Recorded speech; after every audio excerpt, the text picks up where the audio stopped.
Hey there, Rappies. Rapper9198 here, and welcome to another Ryan Z reading. This is feels like a new season of Ryan Z reading.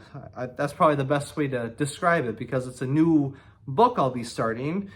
And the book that I've chosen now is another one that's also become a movie nearly 20 years ago, is Nim's Island by Wendy Orr and illustrated by Carrie Millard. So this one is 16 chapters in total. The chapters don't have titles to them, so I'll just be calling them by numbers. See, and then here also, just in case if you hear a little bit of background noise, I got my dogs down here with me. So right now they're having some treats. So yeah, but this shouldn't take too long. So, but anyways, I'm gonna get started on this. Maybe my dogs will enjoy it as well. All right, so here is Nim's Island by Wendy Orr. All right, so chapter 1, and then, okay. In a palm tree on an island in the middle of the wide blue sea was a girl. Nim's hair was wild, her eyes were bright, and around her neck she wore 3 cords. One was for a spyglass, one for a whirly whistling shell, and one for a fat red pocket knife in a sheath. With the spyglass at her eye, she watched her father's boat. It sailed out through the reef to the deeper, dark ocean, and Jack turned to wave at Nim, and Nim waved back, though she knew he couldn't see. Then the white sails caught the wind and blew him out of sight, and Nim was alone. For 3 days and 3 nights, whatever happened or needed doing, Nim would do it.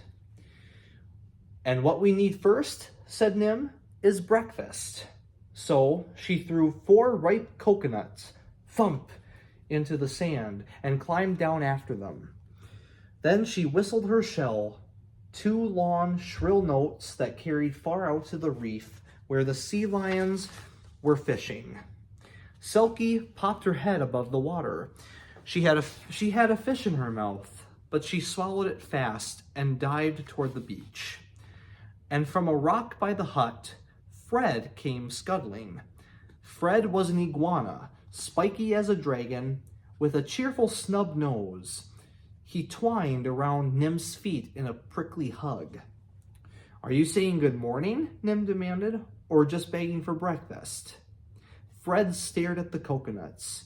He was a very honest iguana. Coconuts are tricky to open, but Nim was an expert.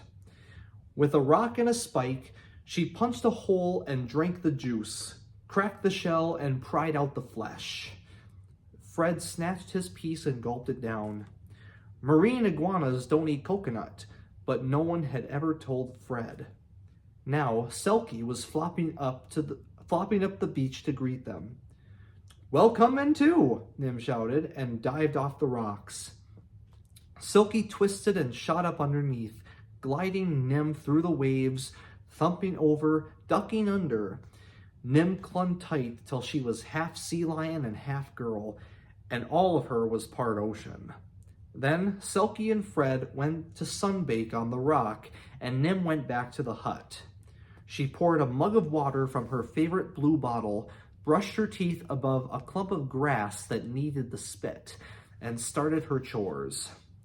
There were lots today, because she was doing some of Jack's as well as her own. Long ago, when Nim was a baby, she had had a mother as well as Jack, but one day her mother had gone to investigate the contents of a blue whale's stomach. It was an interesting experiment that no one had done for thousands of years, and Jack said that it would have been all right. It should have been safe until the Tropo tourists came to make a film of it, shouting and racing their huge pink and purple boat around Nim's mother and the whale. When Jack told them to stop, they made rude signs and bumped their boat against the whale's nose. The whale panicked and dived, so deep that no one even knew where or when he came back up again. Nim's mother never came back up at all. So Jack packed his baby into his boat and sailed round and round the world just in case Nim's mother came back up out of the ocean somewhere else and didn't know where to find them. Then, one day, when the baby had grown into a very little girl, he had found this island. It was the most beautiful island in the whole world. And here's a little picture of the island. Here, I'll just give it a few seconds. Okay.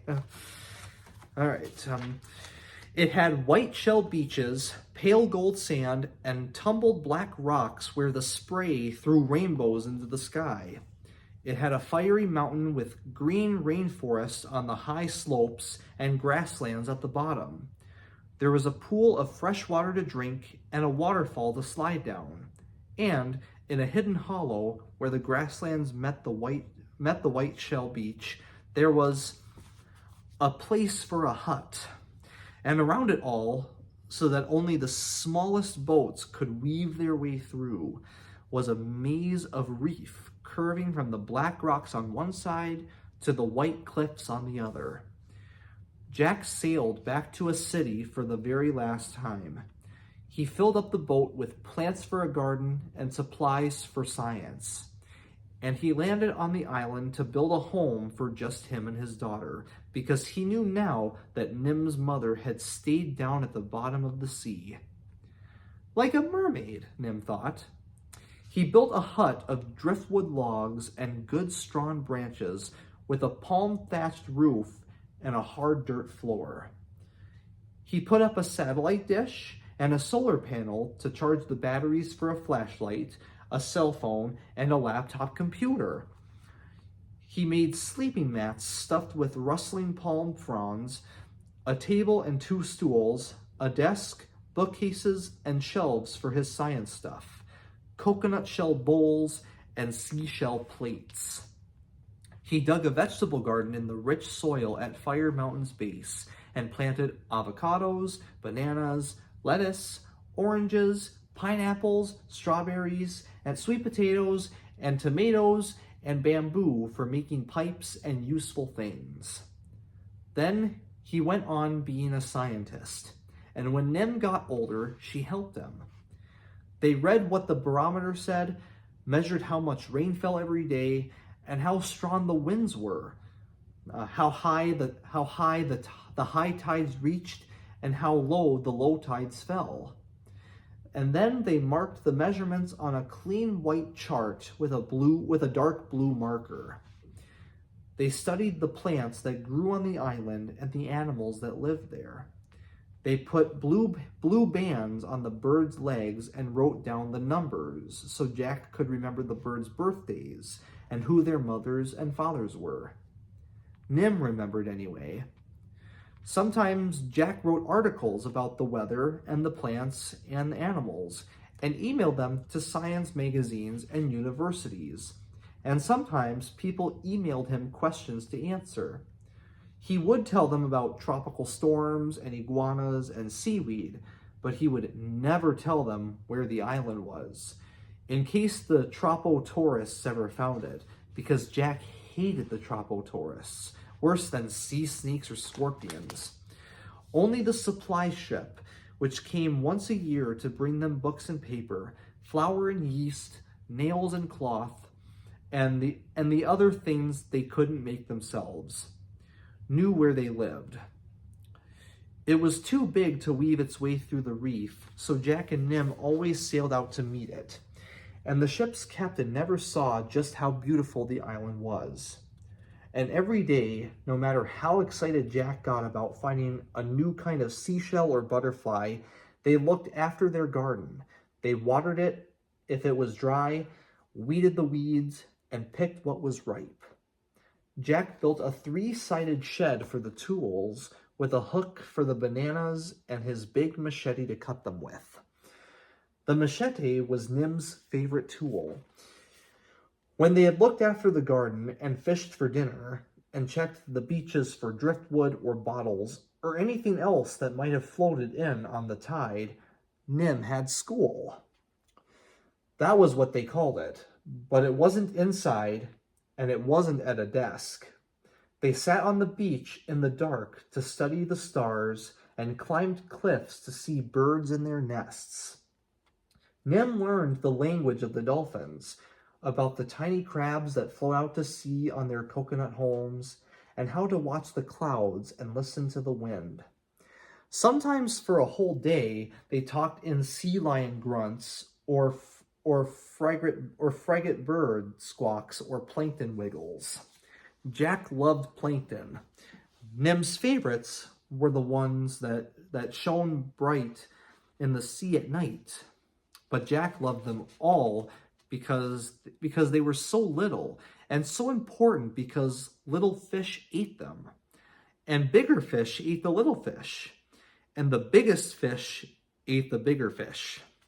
And there wouldn't have been any fish at all if it weren't for plankton.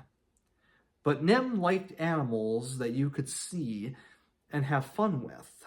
So when Jack had said he was going sailing for 3 days to collect plankton, Nim had decided to stay home. "I'll phone every night at sunset," said Jack, "and then you can check the email. If you don't hear from me or see me for 3 days, send an SOS. But Nim knew that Jack would be okay because he was the best sailor on the ocean. And Jack knew that Nim would be okay because Selkie was always with her. Selkie sometimes forgot that Nim was strong and smart and looked after her as if she were a tiny pup. Even when the king of the sea lions barked at her to come and fish or snuggle down at night with her sea lion family, Selkie stayed close to Nim. And that's it for chapter 1. And then, so stay tuned next time for chapter 2. All right, thanks, Rappies, very much. Again, hope you liked it. I think this will be a good book. I mean, I'm sure a lot of you have seen the movie, but anyways, until next time, God bless you, and thank you very much for watching.